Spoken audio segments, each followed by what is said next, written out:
Observatório ASJ, o melhor do dia para vocês. Dando seguimento às referências a postagens do blog Cadernos de Aurelino Souza Santos, do Observatório ASJ, nesta data, 27 de julho de 1988, um episódio que aconteceu em grande escala, um acidente que aconteceu com uma fábrica de celulose. A postagem tem o título de série Diário de Bordo. Ações de trabalho marcantes, a explosão da caldeira de recuperação de químicos da fábrica de celulose. Aqui é um relato sobre as ações e providências legais tomadas no âmbito da consultoria e assessoria tributárias, no esforço conjunto com outras áreas da empresa para o equacionamento de um problema de grave relevância e consequências: a explosão da caldeira de recuperação de químicos de uma fábrica de celulose instalada na Amazônia, ocorrida na madrugada de 27 de julho de 1988. Resumo: julho de 88. Grave explosão acomete uma das peças mais vitais de um complexo industrial de pasta celulósica, atingindo sua caldeira de recuperação de químicos, constituída por uma peça da altura aproximada de um edifício de 17 andares. Com o impacto, a enorme peça racha e perde seu fundo, paralisa completamente o gigante industrial que funcionava 24 horas. Fatos relevantes anteriores ao evento. A capacidade diária de fabricação de celulose daquela engrenagem gigantesca que se ingrara 3 oceanos numa viagem de meses até o continente sul-americano aproximava-se de 1.000 toneladas diária. Mas nos meses que antecederam o sinistro, vinha apresentando sucessivas marcas ou recordes nessa capacidade. Fato que frequentemente era noticiado por um jornal interno de circulação mensal como um feito extraordinário. Essa fábrica, chamada de Pulp Plant, sendo compacta para caber numa enorme balsa flutuante de dimensões de um porta-aviões, teve também compactados seus maquinários de forma que sua manutenção tornava-se bem mais custosa que de uma fábrica convencional. Era o dia 27 de julho de 1988, e nesse dia deveria se realizar no Rio de Janeiro mais um encontro dos advogados de todas as empresas do grande grupo empresarial do ramo de mineração e metalurgia, papel, celulose e alimentos. Por causa do acidente, o encontro foi realizado apenas com quem trabalhava na sede da presidência no Rio de Janeiro. Parado, o gigante restava um prejuízo diário de cerca de $900 mil, e as providências deveriam ser tomadas sem nenhuma demora. A fábrica flutuante tinha sido concebida no Canadá, com tecnologia finlandesa e construída na cidade de Kobe, no Japão, a mesma que anos mais tarde seria arrasada por um terremoto. O mercado mundial de celulose, naquele final da década de 80, passava uma expectativa de que na década seguinte ocorreria o boom nas vendas, o que em parte seria ocasionado pela forte demanda de papéis que a microinformática havia trazido, e por isso, tanto no Brasil como em todo o mundo, estavam sendo ampliadas ou construídas muitas fábricas de celulose. E justo nesse momento de crescente otimismo do mercado, a fábrica ficaria fora de operação.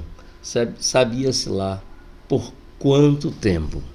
Ora, para complicar ainda mais a situação do empreendimento, que nunca conseguira obter lucro a não ser operacional, em razão dos enormes custos não operacionais que sempre lhe perseguiam, o preço da pasta celulósica ou pasta química de madeira estava em franca ascensão.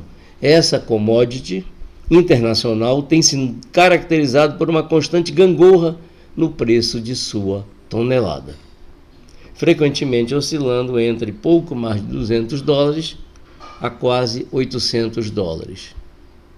Em razão da forte demanda por equipamentos de indústrias de celulose, naquele ano, todos os grandes fornecedores estavam ocupados com encomendas vindas de todos os continentes. O dano fora de tal monta que havia necessidade de se importar praticamente todos os componentes da caldeira de recuperação de químicos, que constituía uma peça de vital importância para a fábrica, pois recuperava acima de 90% dos produtos químicos utilizados no processo industrial da fabricação da pasta química de madeira, ou seja, pasta celulósica. Tal equipamento tinha sido a grande inovação tecnológica introduzida pela chegada dessa planta industrial no ano de 1979, não sendo até então utilizado por nenhuma das demais fábricas existentes no país. Aqui um parêntese, porque a fábrica chegou em 1978, mas começou a funcionar em 1979. E, naturalmente, as especificações daquela fábrica, que veio navegando durante 4 meses por 3 oceanos, do Japão até o Brasil, até a Amazônia, esse equipamento, que era uma inovação, ele passou a ser, a partir da liberação da importação, ainda no projeto, ela passou a constar da exigência do antigo IBDF, atual IBAMA, para que todas as demais fábricas que se instalassem no país tivessem esse equipamento de recuperação de químicos, de maneira que não se formasse mais aquela lagoa, que era um enorme risco para o meio ambiente. Mas vamos lá. A importância dessa caldeira logo se afiguraria como vital, pois esses dejetos industriais altamente poluentes eram acondicionados em lagoas de contenção, tornando-se verdadeiras bombas ambientais. A exemplo de um caso de vazamento ocorrido anos após num município de Minas Gerais. Tanto que a adoção da caldeira de recuperação de químicos, a partir daquele ano, passou a constituir equipamento obrigatório para todas as fábricas de celulose que se instalassem no país. Aliás, já referi isso antecipadamente, mas estava no texto. Desculpem a duplicidade, de referência. Mas retomando ou retornando ao dilema de encontrar um fornecedor disponível, uma comissária aduaneira, hoje desenvolvendo atividades de gestão de negócios internacionais, fez uma varredura em todos os países que contassem com parques industriais voltados para a fábrica de caldeiras de grande porte, e encontrou na Suécia, na cidade de Gotemburgo, um fabricante com condições de atender o pedido. Essa comissária aduaneira, quando eu cheguei em 1983 no projeto Jari, ela já atendia o grupo KM, que tinha assumido do americano o controle das empresas do grupo Jari, já atendia há 30 anos o grupo KM do Dr. Augusto Trajano de Azevedo Antunes. Na verdade, continuando o texto, teria que ser fabricada uma nova caldeira, sendo que os longos tubos de aço inoxidável seriam desta feita substituídos por uma nova geração de tubos que eram prensados com aço carbonado por dentro e inoxidável por fora, garantindo uma sobrevida muito superior aos originais, que não chegaram a durar 10 anos, considerando que o acidente fora em 1988 e a fábrica tinha começado a funcionar em 1979.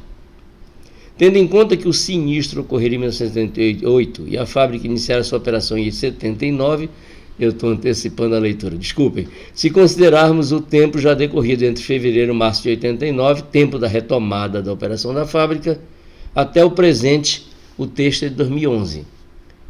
Passaram-se 22 anos, o que atesta a maior durabilidade da nova tecnologia. Na verdade, esse equipamento, nós estamos em 2023, não deu problema mais até o presente, mesmo depois da reforma que foi feita, que foi trocada o tipo de celulose com um investimento de cerca de 600 milhões, mas essa parte ela continuou funcionando ainda com os equipamentos antigos, para ver a nova tecnologia de prensar aço carbonado com aço inoxidável, ela funcionou. E aí a pergunta é, por que não fizeram isso lá no Japão no início? Subestimaram aqui as condições da Amazônia, de umidade, a corrosão que poderia haver no equipamento. Vamos lá, seguindo a leitura. Encontrado o fabricante, passou-se a pensar na forma mais rápida de transportar a caldeira até seu destino na localidade de Munguba, às margens do rio Jari. Foi efetuado o cálculo de tempo que um navio levaria e chegou-se à conclusão de que, ao custo de $900 mil dia de paralisação da produção, seria uma perda muito maior. A solução era o avião, imaginem. Mas como transportar aquela carga em aviões, pois os tubos excediam o tamanho de diversos aviões cargueiros, dentre os quais os de rampa, como o Hércules C-130 e o Búfalo, e havia ainda o inconveniente de suas rampas dificultar a entrada das peças. Na dificuldade de se encontrar uma aeronave ideal, pensou-se até numa operação sem precedentes no mundo da aviação de cargas, qual seja a de retirar parte da fuselagem do teto de um Boeing 747 Jumbo para agasalhar a carga, mas a operação seria um estorvo, pois imagine quantas montagens e desmontagens teriam que ser feitas. E pensar que naquele mesmo ano de 89, mas depois dessa operação que veio de avião, sim, conseguiram encontrar uma aeronave que atendeu, aí aquele avião russo, o Antonov, que daria tranquilamente para trazer essa carga, entrou em operação, mas foi no mesmo ano, mas alguns meses depois dessa operação, que na verdade começou foi em 89, sim, por volta de março, né? Bem, os incríveis CL-44, os aviões que encontraram para trazer a carga. Vamos lá, pessoal. Quando já se estava quase perdendo a esperança de encontrar um avião adequado, é isso mesmo, descobriu-se no Canadá os CL-44, que tinham como característica única a de possuir uma cauda que escamoteava lateralmente, facilitando a entrada dos tubos sem risco deles se inclinarem até o teto dos aviões, como no caso dos rampados. Ora, foram 13 voos partindo de Gothenburg, na Suécia, com um pouso na Ilha da Madeira. E, finalmente, Belém. A partir de Belém, os equipamentos seguiram de balsas até Monte Dourado. Nessa época, não havia asfalto no aeroporto de Monte Dourado, senão o avião poderia ter seguido até lá. E justo logo após o gigante russo Antonov iniciou sua operação no mundo. Mas a situação não estava tão tranquila assim, pois justamente a poucos dias da chegada do primeiro voo, irrompera uma greve geral na área aduaneira. Aí é uma outra história para se contar, porque nessa época todas as grandes empresas que precisavam fazer importações maciças estavam com suas cargas retidas em aeroportos e portos, sabe, por causa dessa greve da aduana. E quanto mais fosse importante, eles diziam assim: não, reclamem para o ministro, vocês estão até ajudando a nossa causa. Ora, mas essa história merece ser detalhada de uma forma bem densa, para mostrar, certo, como a aduana é fundamental para a dinâmica do comércio exterior. Daí que, por uma justa causa, eles na época, depois de planos e planos, tinha havido uma defasagem muito grande nos ganhos dos auditores da aduana. Então, esse episódio ele foi contado agora justamente porque nós estamos no dia 27 de julho de 2023. E desde os meados de 2022 que essa fábrica de celulose se encontra totalmente paralisada e com risco de falência, numa recuperação judicial. É claro que há saídas, existem saídas, porque essa unidade de celulose, que no meu tempo, na década de 80, chegou a empregar 7.000 pessoas de forma direta na sua produção agroindustrial, ela estava recentemente, até ano passado, empregando 4.000. Depois ela caiu para 2.500, e agora com salários atrasados. Mas é preciso que haja um esforço não somente do governo, mas também de investidores dispostos a arriscar, porque eu penso que tem viabilidade, vencido os problemas aí também logísticos e também da dívida, que é enorme, mas a maior parte com o Banco de Fomento, com o nosso Exim Bank oficial, né? Tem condições aqui de se produzir essa celulose solúvel, que é a que está produzindo, que serve para uma gama de atividades. Mas também eu acho que a partir do desenvolvimento dessa atividade, pode-se também pensar na celulose microfibrilada, ou então a nanocelulose, essa sim que serve para uma gama de materiais que substitui com vantagem os plásticos e todos os derivados dos hidrocarbonetos. Aí sim será uma ação voltada realmente para o meio ambiente, porque você substituir os plásticos e todos os materiais que vêm desses hidrocarbonetos com menor geração de CO2, aí sim estaremos compatíveis com o futuro do ESG, sabe, da governança, da sustentabilidade e do social.